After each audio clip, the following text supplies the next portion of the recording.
Welcome to a special edition of Gospel Truth with Andrew Wommack, a teaching ministry that focuses on God's unconditional love and grace. On today's broadcast, in celebration of Black History Month, Andrew is joined by David and Tim Barton as they discuss the numerous Black heroes of America. History is a lot more diverse than we realize. It's just that we don't know the stories and the diversity of our history. See, we give dates, names, and places today. We don't give stories and people. We don't tell the stories. And now, here's Andrew. Welcome to our Monday's broadcast of the Gospel Truth. And today, I've got a really special broadcast. Matter of fact, for the next 2 weeks, I'm going to be interviewing David Barton and his son Tim, and they're with us ministering in school, and we're going to be talking about Black History Month.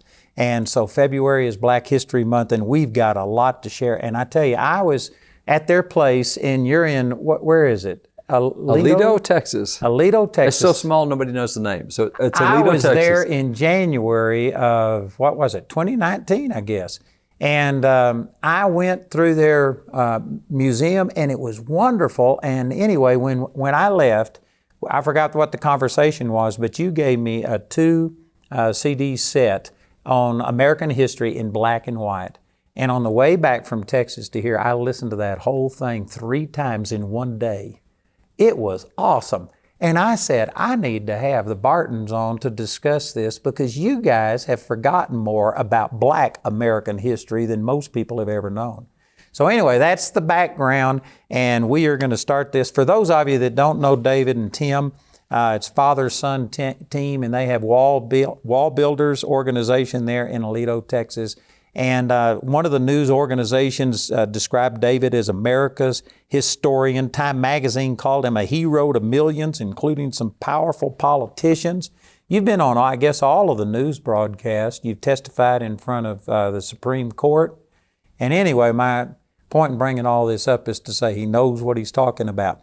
And they have so much material. I think, if I'm not mistaken, you have the largest private collection of American documents in the nation, don't you? Considered probably the largest collection of founding era documents. So much of what we have is in the founding era that goes up in the early 1800s, but we have a ton too from Civil War and World War II and every other period, but we probably have more than 100,000 from before 1812. That's amazing. And I went through your museum, and it is phenomenal what you guys have got. Yeah, in little really Aledo, Texas. Yeah.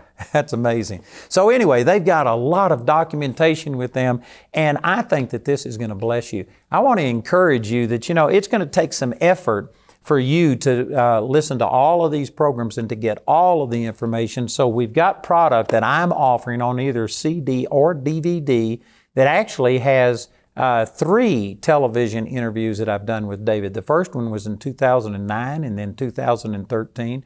And then, of course, we're going to be doing this one in 2020. And you can get this, and it'll have all of those interviews, 6 DVDs in here, or we're going to send you to David's website, WallBuilders. We'll have that information up on the screen, and you can get just this teaching that we have on Black History Month. But it's going to be awesome. Do we need to point out we're not black? I think it's pretty obvious. I think that was evident for everybody watching right now. So let me ask, what's 3 white guys doing talking about Black History Month? Well, mentioning that we have a very large history collection, we've done a lot with American history, going back to original sources and documents, where we just know very few stories of American history in general. Right. In fact, if you ask most people to tell you a story about George Washington, they would tell you about him chopping down a cherry tree, which is not even a real story, right? That was a fictitious story. Yeah. We just don't know history anymore. And so in our effort to learn history, we have found so many amazing things, not just from the founding fathers, but from so many incredible Black heroes of America that we've just not heard of. And so what we try to do is just say, hey, look at some of the things we found on the table in front of us. We have dozens and dozens of things. We're just trying to show people some of what we found, not because we claim to be any kind of experts in this, but it's things that from original documents, these are things we found that are pretty incredible. It really is kind of fun too because, I didn't choose to be born in this country. This is where God put me through my parents and I'm here. I'm an American. Black folks are Americans too, and they're my heroes. I love American heroes. I don't care whether they're men, whether they're women, whether they're black, white, whether they're Native American. if they did something good, see, I look at the Bible, and we got all these heroes in the Bible in Hebrews 11. I don't think any of them were Americans, but I can learn from all of them. So it's I'm not even like sure you what were race they researching Black history. No. You just were, as you researched American history, Right. that's definitely a big part of our history. It really is. In fact, one of the easy guys to point to as someone who is a very notable, influential person today, we haven't heard much of, is a guy named Harry Hoosier. And Harry Hoosier grew up in a slave family. He got his freedom at the end of the American Revolution. And then he, in the course of his life, ends up hearing a gospel minister preaching, and he converts to Christianity. Actually, Now, how did he get his freedom? You said at the end of the American Revolution? so his master set him free. And so there's actually very few details known. Harry Hoosier could not read or write. And so there's not a lot of written records. So a lot of this is pieced together from what historians have found and assessed. So they know at one point he was a slave. He was the son of slaves, but they know he got his freedom at the end of the American Revolution. And at the American Revolution, and this is a picture of him, by the way, but there were many founding fathers who had slaves and through the course of the Revolution actually freed their slaves. And it's something that John Jay, who was a Supreme Court justice, who was an author of the Federalist Papers, he said that there was an epiphany he had that as he was fighting for freedom, it seemed wrong that he would keep slaves. If he didn't want to be enslaved to the king, why would he have slaves?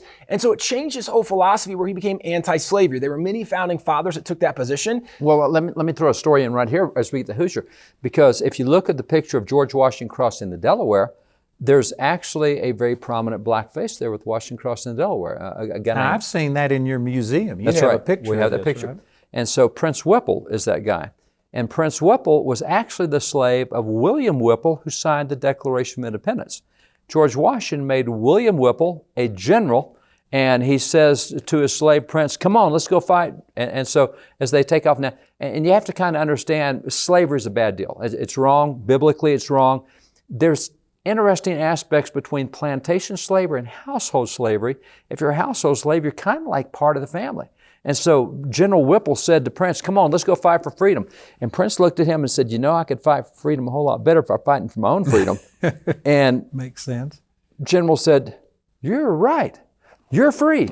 I mean, just that quick. It had Now, never let me crossed ask his you mind. a question. I've asked you in the past about some people criticizing Jefferson, Washington for owning slaves, and if these truly were godly men, then how come they had slaves? And you correct me if I'm wrong, but didn't they petition when they were under colonial rule to end slavery? And it was the rule of the day, and they couldn't. Let me kind of back up and set the picture, kind of the 30,000-foot view.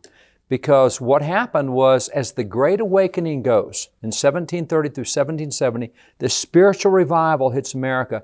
People start getting back to the Bible, getting His Word. They're less secular. They start thinking biblically. And suddenly you start seeing an abolition movement arise at the same time. And so out of a lot of the preachers, this is wrong. God created all men equal. You had John Wise all the way in New England, actually Massachusetts area back in the 1680s saying, all men are created equal. And He's endowed us all with inalienable rights. Language later used in the Declaration came from a preacher. So you have abolition's been going, but it really kind of moves forward quickly in that revival. And so a great example is one of the great black heroes that some people do know about is the Reverend Richard Allen. He was the first, he founded the first black denomination, AME denomination, but he was a slave on a plantation in Maryland. And there were a lot of Methodist preachers coming through in the Great Awakening, preaching everywhere. That's his picture right on top. That's right. There. This is a good call. That's Richard Allen right there. And he was a slave on a plantation, and a preacher came through and preached to the slaves. He ends up becoming a Christian. He gets saved, becomes a Christian. As a teenager, here's the gospel, passionate about it. And actually, the master was allowing some of the slaves to go to Sunday school, to go to church, but so long as they didn't protest their position, well, Richard Allen goes and gets saved. But one of the things he told the other slaves on the plantation is, the best witness we could have to our master is not to fight him, but let's show him what a true Christian would do. So he begins, and this is from his own writings, he begins exemplifying how you can work hard and be a Christian. And obviously, that's not a condition you want to be in as a slave. Nonetheless, his master sees and gets impressed and goes, okay, so why are you doing all this? It doesn't make sense. Richard Allen begins to share the gospel with his master. His master gets saved. You know, this is exactly what Ephesians 6 says. Yes. You servants, don't serve them just with eye service, but be a witness. Yeah. Well, and that's what he did. When the master gets saved, he then is convicted that I shouldn't have slaves. So he said, okay, guys, here's what I'll do. Everybody, you can buy your own freedom. And so he, gave him a price. So maybe you had to work for the summer, work for the year, whatever, for him as kind of, the closing out of their season as a slave, more or less. Well, they all got their freedom. Well, Richard Allen goes on and decides he wants to continue to share the gospel, does become a gospel minister, and is the founder of the AME Church in America. Ends up in Philadelphia being a black preacher preaching up to 2,000 white folks at a time. I mean, he preached in white churches, black churches, he preached in mixed churches. And that was that Great Awakening time. There's another guy named Robert Carter, probably the wealthiest guy in Virginia. And he becomes a Christian in the Great Awakening, and he owns 700 slaves. And he goes, oh my gosh, what am I doing with slaves? He freed all 700 slaves. Now the Great Awakening was what time? 1730 to 1770. So that tone's going on, and you're getting this movement for freedom growing in America. And so in 1773, Rhode Island passes an anti-slavery law. Now they're a British colony. 1774, you have Pennsylvania and Connecticut and Massachusetts that pass anti-slavery laws. And in 1774, King George III said, no, you won't. You're part of the British Empire. We have slavery. You're going to have slavery. He vetoed every anti-slavery law. Now, is it accurate to say that every nation on the earth at that time had slavery? To our knowledge, we have not seen a nation that did not have slavery. Even the Scandinavian nations had very little, but they had slavery. Even the Indians had slavery. Well, you get to the Indians, that's a different story, because Native Americans had the highest percentage of slaves of any group. They didn't have the highest number because they were smaller groups, but by percentage of their population, higher percentage were slaves. You know, I had Alex McFarland on my program, and I interviewed him, and in the process of talking about some things, we just made some statements about our founding fathers were godly men. And I had a lot of people criticize me and just say that they own slaves. They are therefore ungodly men. They just paint with a broad stroke. Here's the rest of that story, because in 1774, the king vetoes the anti-slavery laws. That's when Benjamin Franklin and Benjamin Rush, two signers of the Declaration, start the first abolition society. It is an act of civil disobedience against the king. He said, we can't, watch us, we're going to. And so from Benjamin Rush, he becomes a national leader of the abolition movement. The problem we have, and I was at a historic black university, really cool school, really sharp kids, loved being there. And I put up the picture of the signers of the Declaration. I said, it really is unfortunate that our founding fathers were a bunch of racists and bigots and slave owners, and they founded us. And everybody's nodding their head. And I said, oh, by the way, look at these faces here, all these 56. Which one of these guys owned slaves? Thomas Jefferson owned slaves. Great, give me another one. They couldn't give me a second one. I said, now let me see if I get this right. All 56 are racist, slave owners, and bigots because you know one that owned slaves. And we can go through and show others, and of the ones that have documentation, the ones where we know their position, some didn't take a position. The ones where we know their position, 3 out of 4 were against slavery, freed their slaves. When we separated from the British, we could do that. When we separated in 1776, some of those states went back and passed their anti-slavery laws again because now we could. So 3 out of 4 are in that category that have records of we're not. Well, and this is where even you have guys like Benjamin Franklin, who is a certainly famous name in American history. I don't know any historian that considers him a racist, but he had slaves.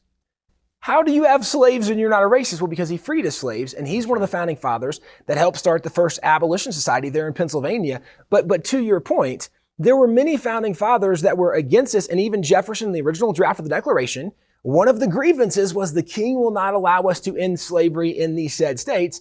And there were some states who said, wait a second, we're not really trying to end slavery, because even though there were founding fathers who were anti-slavery, there were several founding fathers who were pro-slavery as well. And they tended to come from Georgia, North Carolina, and South Carolina. They tend to be very pro-slavery founding fathers and very pro-slavery. So is it accurate to say that the pro-slavery people were necessary for the revolution? They didn't think they could accomplish it without them? For sure. And so this was a compromise on the anti-slavery people? Go ahead. They had to unite. One of the things that John Hancock was credited with saying is that we will only do what everybody agrees on. And this is where I think Franklin had the funny adage that surely we must all hang together or we'll all hang separately, right? We have to do this together. So John Hancock said, we're only going to put in here what everybody agrees on. And so there was some contention and debate even over. And by the way, that's why the Declaration says it's the unanimous declaration of 13 United States of America. Because Hancock understood, if 11 of us believe this and 2 of the others, the British will go pick these 2 off and we'll get divided. So we're only putting in the Declaration what we all agree on. And in Jefferson's original draft, the longest clause in the Declaration is the clause condemning the slave trade.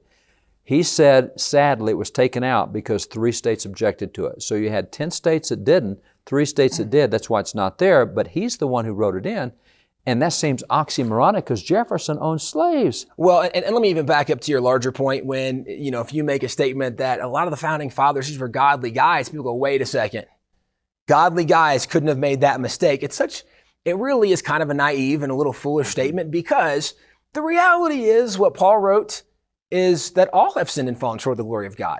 So if we look historically and say, well, if this person did something wrong, they couldn't have been a good person. Have we not read Hebrews 11? Every individual in the Faith Hall of Fame was a messed up person. In fact, what I tell people is anytime you study an individual, you study a people group, you study a nation, your starting place ought to be that they're jacked up and need Jesus. But what we should really look at is not just their jacked up moments, although we can acknowledge they had some of those. What we ought to say is, okay, but what's the cooler part of the story is how God uses jacked up people to do something incredible. And that's the story of the founding fathers. They were not all really, really good guys. Now, there were many very honorable, very godly founding fathers. There were a lot of really good ones.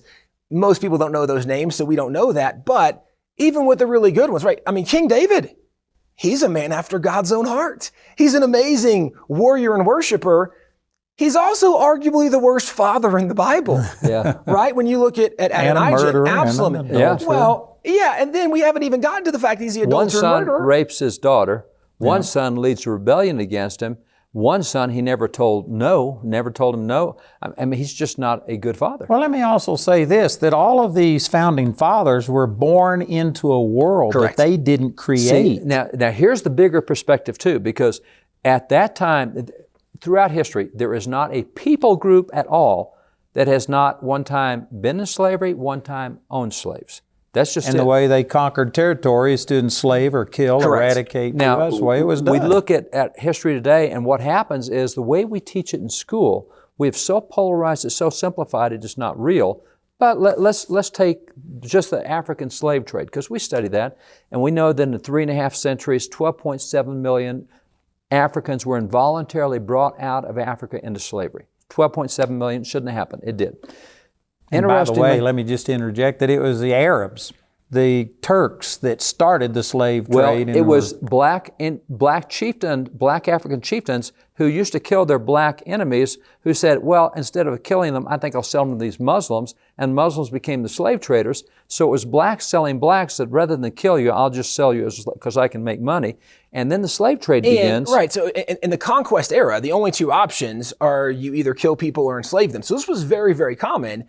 But then when some of these chieftains found out we can make money by conquering some of these people and selling them, that's when it became really the slave trade that the North Atlantic slave trade became, because there was profit now in conquering, kidnapping other people and selling them into bondage. Well, there's no doubt this is an evil across humanity, but we just don't know much of the story. So when you put that story into perspective, all right, 12.7 million, and the way we teach American history today, 12.7 million made to America. No, that would be the assumption, at least, based on what we hear today. The way we teach it today is America is responsible for the African slave trade.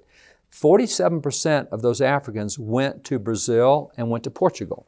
26% went to Great Britain, not America. 11% went to France. 10% went to Jamaica, and so on. All those countries tend to get a pass today. America got 2.3% of the slaves that came out of Africa. That is radical. And I bet you that there's not very many people watching this that have ever heard this before. No, but even because we made an issue out of slavery, Correct. so therefore we are stamped and identified with slavery, when the truth is that we probably were one of the lesser. Here's the other part, is we are the second nation in the world to end slavery, America. We are the first nation in the world to ban the slave trade.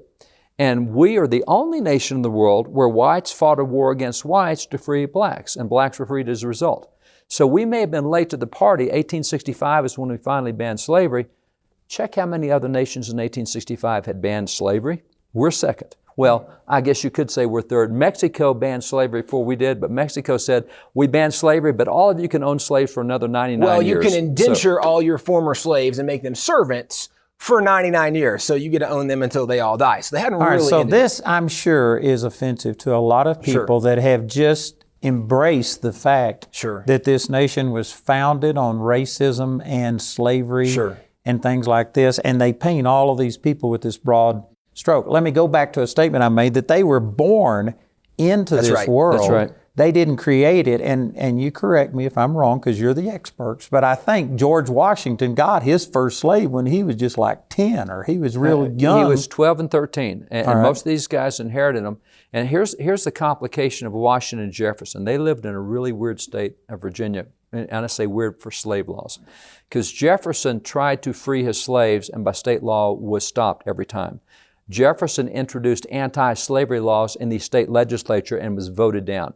Jefferson introduced the first national anti-slavery law, and it lost by one vote. 1784, lost by one vote. Jefferson, when he becomes president, sends Baptist preachers and other preachers into the territory, says, do not let slavery get started in the Indiana territory, the Illinois territory. Jefferson is anti-slavery throughout his life, but he owned those 200 and some odd slaves. And he was not allowed to free them. There's a couple things going on. What's called a dowry slave is a slave that the wife inherits. By Virginia law, you can never, ever, ever free a dowry slave. They have to go from generation to generation. Which is why George Washington, on his death, freed his slaves, couldn't free Martha's slaves. Couldn't free Martha's. Because you can only free the ones you have, not your wife's slaves. And in 1782, after we fought the American Revolution, they said, maybe we need to rethink freedom. And so they allowed you to free slaves on your death, which is what George Washington did in 1799. But then they came back and said, now this is after the Revolution. After the Revolution. And the U.S. still had some of these slavery Still had a lot. It was not banned. Now, what happened, by 1804, every northern state had banned slavery by 1804. Southern states hadn't, and Virginia is the middle state between the free slave states and the slave states. And so when Washington, freed his slaves in 1799, the legislature came back and said, what were we thinking? That's a bad idea. You can't free slaves. So Jefferson is back in the thing of not being able to free his slaves even on his death. So it's a really, and to use Jefferson and Washington as the only two examples when you have about 250 founding fathers, and there's so many that were abolitionists, so many that led abolition movements, so many that just pioneered black-white relations in a very positive way. Well, and I'll go even further with Jefferson, because let's say that he really was kind of bad on these areas, because at surface level, it looks really, really bad. God still used him to write a document that says all men are created equal. When the abolition movement started, guess what document they cited and what line they cited from that document? The Declaration of Independence, saying that all men are equal. Frederick Douglass praised Jefferson for saying what he said, what all of us should have known all along is that we are all equal. And Frederick Douglass praised Jefferson for this statement. He said, I learned the equality of races from Thomas Jefferson. I tell you, we had an awesome interview with David and Tim Barton today, and it's going to continue all week long. And then David is going to stay with me another week, and we've recorded all of this and put it into this album. This actually contains not only the 2 weeks interview that I'm doing here during Black History Month, but I also interviewed David Barton in 2009, and then again for 2 weeks in 2013. So you've got a total of 6 weeks of interview with them talking about history and a godly perspective on it. This is a great thing. I encourage you to get it. Listen to our announcer as he gives you more information about how you can receive this teaching on God and country. Today you saw a portion of Andrew's interview discussing Black History Month and the role Black Americans have played in America's history. This entire interview is available as part of the God and Country album, which also includes previous interviews with David Barton discussing America's godly heritage. God and Country is available in either a CD or DVD album made from our daily television broadcast. Each of these valuable resources is available for a gift of any amount when you contact us. You can become a Grace Partner or order resources through our website at awmi.net. While there, you can discover more product details and download additional free resources. Or call our helpline Monday through Friday from 4:30 a.m. to 9:30 p.m. Mountain Time at 719-635-1111. To write us, use the address on your screen. We appreciate your generosity and hope to hear from you today. I tell you, I'm excited. God is going to do something special during these meetings. I am enjoying this conference so much, I literally could not wipe the smile off my face. Seeing Andrew was great, and being able to meet him was awesome. He speaks into your life like no one I know. I mean, he makes the Word come alive. Andrew's teaching and the love that he has for God's Word and truth, it is the gospel truth.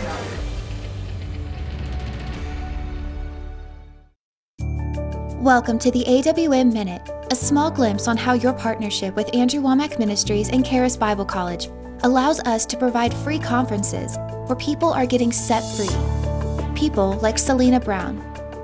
Not knowing her identity and worth, Selena fell into bad relationships, which resulted in her appearing in England's tabloids for having 6 children before the age of 20.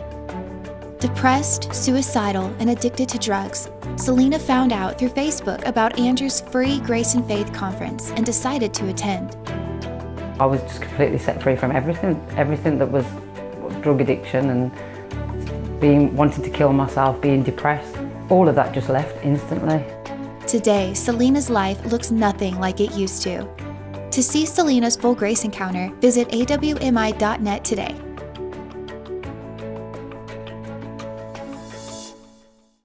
You know, I've got great news for those of you who've been wanting to partake of Charis, but you just can't move. You can't seem to find how to fit it into your schedule. We now have what we call eCharis on this little iPad, and you get all of the first year courses here. There's 39 courses, 8 hours teaching per course. So that, I think, is 312 hours worth of teaching. It's loaded on here so that you don't have to have an internet connection. It comes with headphones, wireless headphones, and this way you can take advantage of the first year of Charis curriculum, whatever your situation is. And you can interact with our staff, you take tests, they know where you are in this process. It's just a great way to take advantage of it. Check it out, eCharis. Experience Charis Bible College during our Campus Days event in Woodland Park, Colorado. Enjoy the teachings, meet the instructors, and find God's purpose for your life. Learn more at charisbiblecollege.org.